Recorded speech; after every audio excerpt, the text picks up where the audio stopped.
September 7th, 1996, 11 p.m. A black BMW cruises slowly down the Las Vegas Strip.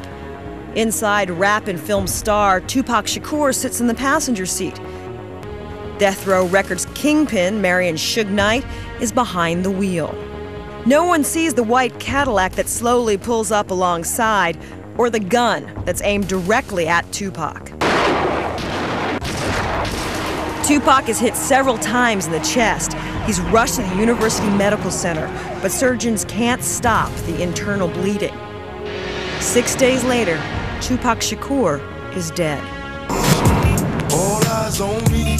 I cried right then when I heard. You know, anybody who loved him is still affecting him right now, guaranteed. All eyes on me.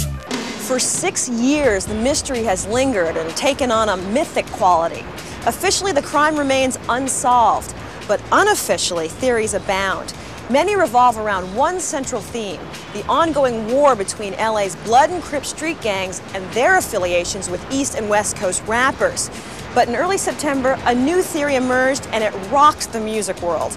In the next half hour, VH1 News will talk to the main players, break down the night of the murder, and try to get to the bottom of the mystery: who killed TUPAC Shakur?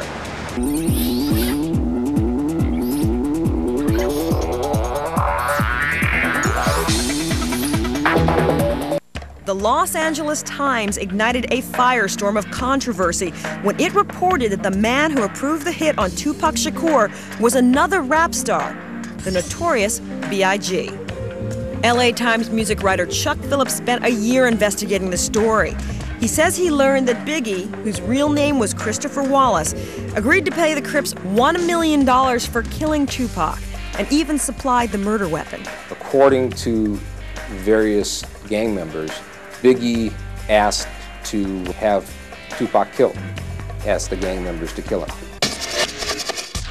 Yet Biggie's friends say he couldn't have done it. The night of the murder, he was thousands of miles away. It was a regular day. He was chilling. He wasn't in Vegas. He was home in Jersey.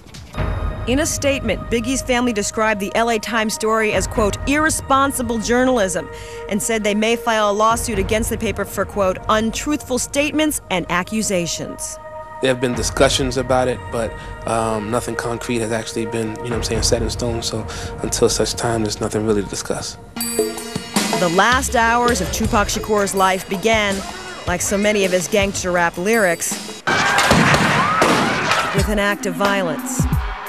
On September 7th, Tupac met up with Suge Knight in Las Vegas to attend a Mike Tyson heavyweight fight at the MGM Grand Hotel. Among those in attendance, members of LA's infamous street gangs. They came out to attend the fight. Basically, they'd done this for a decade, where they would go to every major fight. At 8:45 p.m., Tupac and Knight headed for the exit, accompanied by an armed group of Piru Bloods, a Compton street gang whose members were on Death Row's payroll. In the MGM lobby, someone noticed a member of the arch-rival Southside Crips standing near the elevators. The Crip was Orlando Baby Lane Anderson, who months earlier had beaten and robbed one of Tupac's bodyguards. Tape from an MGM hotel security camera shows what happened next. In a flash, Tupac, Suge, and others from the group jumped Anderson, punching and kicking him to the ground. Terrified bystanders scattered as the group streamed into the casino, then out into the street. That's what we know. Phillips' account of what happened next was gleaned from interviews with investigators and anonymous gangsters, many talking for the first time. The LA Times reports that over the next 2 hours, a roughed-up Anderson, vowing revenge, quickly organized a meeting with his fellow Crips at the Treasure Island Hotel. There they devised a plan to take their revenge. It's hard for a lot of people to understand that a beating like that would result in a killing, but in the gang world, dignity and honor is the whole thing, and disrespect it's something they do not tolerate. And it's really a strong code of ethics, and so an infraction like that where you beat somebody up in front of everybody at a major hotel when other gang members are present, you've just really invited a murder. The Crips told Phillips they then arranged a secret meeting with Tupac's greatest rival, Biggie Smalls. Once the best of friends, Tupac and Biggie were embroiled in a bitter public feud, fueled by dueling record labels, threats, and Tupac's claim that he had sex with Biggie's wife. You claim to be a player, but I bust your wife. We bust on bad boys, brothers touch for life. According to Phillips, the Crips met with Biggie, who was staying in a suite under an assumed name at the MGM, and asked him to pay $1 million for the hit. Biggie agreed to the thing and provided a gun. A .40 caliber Glock semi-automatic. At 10:30 p.m., Tupac and Suge, leading a procession of fancy cars, drove north on Las Vegas Boulevard. They then turned right onto Flamingo Road toward Suge's night spot, Club 662. At 11 p.m., Anderson and 3 other Crips set off in search of Tupac, heading out of the Treasure Island Valet parking circle in their white Cadillac. They linked up with another car and drove south on Las Vegas Boulevard. When they turned onto Flamingo Road, fate intervened.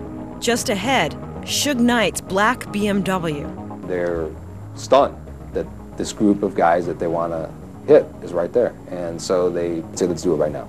And they, quickly move up right next to him. And according to other people, Tupac was talking to the left, looking out the left when they pulled up on the right. And they pulled right up next to him and ripped off like 13 shots very quickly. A panicked Suge drove his bullet-ridden sedan across the median and crashed into a curb. Las Vegas police rushed to the scene and called an ambulance for the gravely wounded Tupac. He would die 6 days later, his family by his side. I walked in the room to visit him, and he was shaking the whole bed. He was a warrior, to the end. According to Phillips, the Crips escaped undetected, speeding back on I-15 to Los Angeles in the dead of night. In the days following the shooting, the Vegas police made little headway in their investigation. Detectives reviewed the MGM security tape of the Orlando Anderson beating, but did not connect the incident to the murder. We've looked at it several times.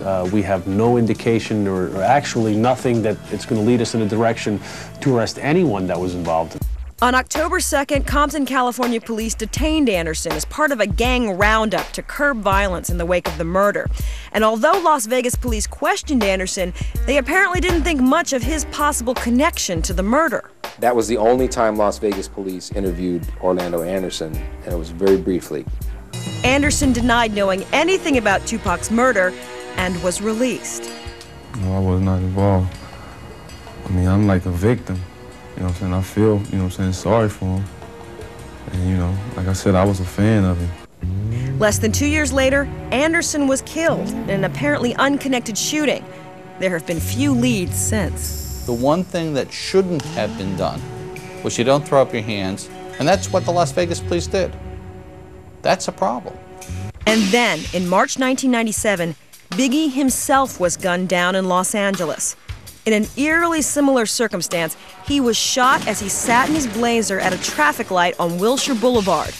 The case remains unsolved. Coming up, Biggie's family and friends fight back, plus the roots of the feud.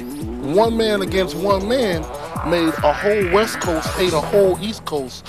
When Who Killed Tupac Shakur returns.